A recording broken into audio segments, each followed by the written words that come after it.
மக்களே, இன்று நாம் திருக்குறள் 11 பார்க்கிறோம். இந்த குறள் அறத்துப்பால் பகுதியில் உள்ள வான் சிறப்பு அதிகாரத்தை சார்ந்தது.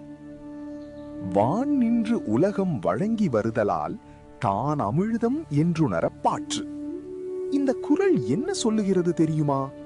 வானில் இருந்து வரும் மழைதான் இந்த உலகத்துக்கு உயிர் கொடுக்கிறது. மழை இல்லை என்றால் நிலம் உலர்ந்து போய்விடும்.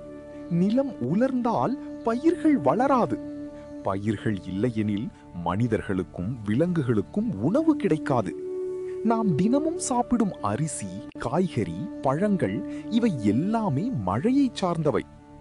விவசாயிகள் மழையை எதிர்பார்த்துதான் விதை விதைக்கிறார்கள். மழை சரியாக பெய்தால் அவர்கள் வாழ்க்கை செழிக்கும். மழை வராவிட்டால் அவர்கள் மிகவும் கஷ்டப்படுவார்கள். குடிநீர் கூட மழையிலிருந்துதான் கிடைக்கிறது.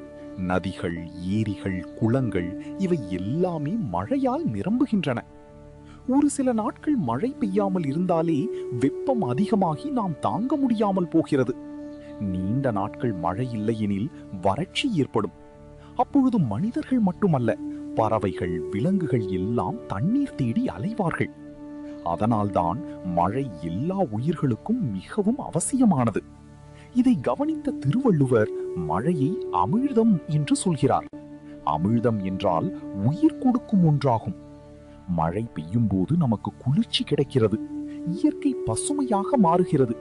மரங்கள், செடிகள் எல்லாமே புத்துணர்ச்சியுடன் வளர்கின்றன. மழை இல்லாமல் உலகமே இயங்க முடியாது என்பதையே இந்த குறள் எளிமையாக சொல்கிறது. இதன் பொருள், மழை உலகிற்கு உயிரளிக்கும் அமுதம் போன்றது. அதனால் நாம் மழையை மதிக்க வேண்டும். நீரை வீணாக்காமல் சேமிக்க வேண்டும். மரங்களை நட்டு இயற்கையை பாதுகாக்க வேண்டும். நாம் இயற்கையை காப்பாற்றினால்தான் மழையும் நம்மை காப்பாற்றும். வான் நின்று உலகம் வழங்கி வருதலால் தான் அமிழ்தம் என்றுணரப் பாற்று. அடுத்த திருக்குறளில் மீண்டும் சந்திப்போம். நன்றி, வணக்கம்.